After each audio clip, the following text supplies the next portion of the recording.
कर्मेन्द्रियाणि संयम्य य आस्ते मनसा स्मरन् इंद्रियार्था विमूढ़ात्मा मिथ्याचार स उच्यते। जो कर्मेंद्रियों को रोककर मन से इंद्रियों के विषयों का चिंतन करता है, वह मूढ़ बुद्धि वाला मनुष्य मिथ्याचारी कहलाता है। कामनाएं तथा वासनाएं शरीर की उत्पत्ति का कारण है। मन, इंद्रियां और कर्मेंद्रियां इसके अंग हैं। शरीर कामनाओं की, इच्छाओं की पूर्ति का साधन है। हमारे कर्म हमारे अंदर की वासनाओं, कामनाओं को अभिव्यक्त करते हैं। शरीर का संचालन इन कामनाओं के कारण होता है, जिसे ऊर्जा मन द्वारा प्राप्त होती है। यही ऊर्जा कर्मेंद्रियों के द्वारा कर्म के रूप में अभिव्यक्त होती है। सामान्यतः शरीर द्वारा होने वाली क्रिया को कर्म तथा उस कर्म के द्वारा जो प्रकृति में प्रतिफल निर्माण होता है, उसे कर्म फल कहते हैं। हमारी इंद्रियों द्वारा जो जगत विश्व की हमें अनुभूति होती है, वह अस्थूल जगत है। मन इस जगत का आधार है, या वह वो अव्यक्त शक्ति का स्रोत है, जिसके एक तरफ स्थूल जगत है और दूसरी तरफ अति सूक्ष्म जगत है। अतः व्यक्ति के इच्छाओं का, कामनाओं का केंद्र इंद्रियां नहीं, मन है। इस दृश्यमान जगत का आधार मन है। इंद्रियां तो चेरी हैं, आदेश का पालन करने वाली नौकर। अतः जो इस विश्व को इंद्रियों के तल पर ही समझता है, इनके कारण उत्पन्न होने वाले प्रभाव से बचने के लिए कर्मेंद्रियों को रोक देता है। कृष्ण उसे मूढ़ की संज्ञा दे रहे हैं। हमारे मन में अनेक प्रकार की इच्छाएं हैं। किसी को विदेश जाना है, किसी को धनवान बनना है, किसी को अभिनेता बनना है, किसी को नेता बनना है, किसी को अच्छे मार्क से पास होना है, किसी को मनपसंद जीवन साथी की इच्छा है। इस प्रकार अनेक प्रकार की इच्छाओं से भरा हुआ है मनुष्य का जीवन।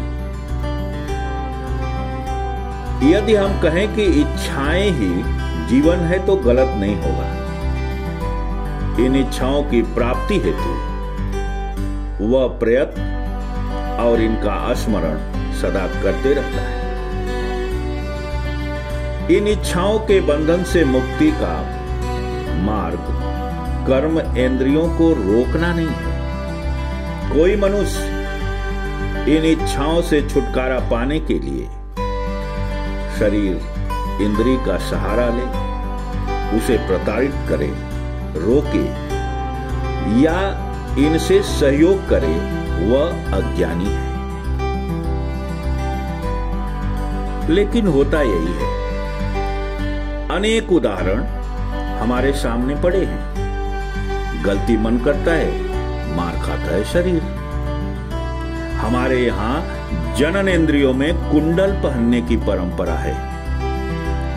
कोई सौंदर्य देखने से बचने के लिए अपनी आंखें फोड़ लेता है। इस प्रकार अनेक उदाहरण समाज में देखने को मिलते हैं, जिसे हम लोग त्याग के रूप में देखते हैं और इसे धर्म के रूप में प्रचारित भी करते हैं।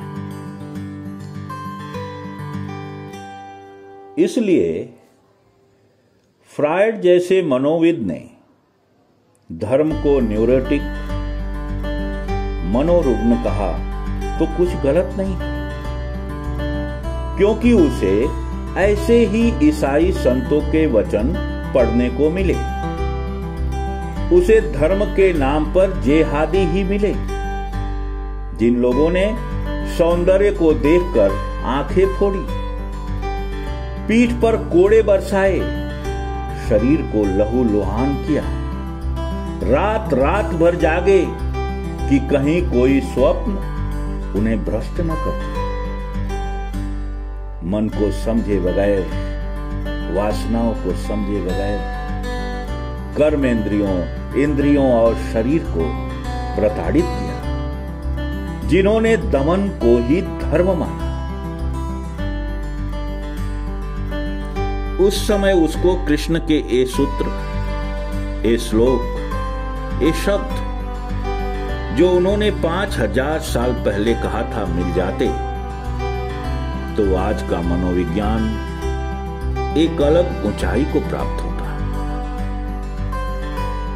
कृष्ण कह रहे हैं, जो मन को समझे बगैर, वासनाओं को समझे बगैर उसे दबाए जा रहा है, सप्रेस कर रहा है, उसे ढके जा रहा है, वह मिथ्याचारी है। और ऐसा समाज जहां इस मानसिकता से ग्रसित लोग रहते हैं, वह झूठों का, पाखंडियों का समाज होगा। वे जानते हैं कि अर्जुन, जिसे आज तक वैराग्य कभी नहीं हुआ, उसका वैराग्य से दूर दूर का कोई रिश्ता नहीं है। उसे खरोचो तो उसमें धनुष दिखेगा, तीर दिखेगा, युद्ध दिखेगा, रणभूमि दिखेगी, यशोकांक्षा दिखेगी, कर्म की प्रबलता ही दिखेगी। लेकिन मोहवश वह अश्मशान वैराग्य को प्राप्त हो गया है। मोहवश वह अपने सहज स्वभाव को छोड़ उधार के स्वभाव को धारण करना चाहता है, जो ज्यादा दिन तक संभव नहीं हो सकता है।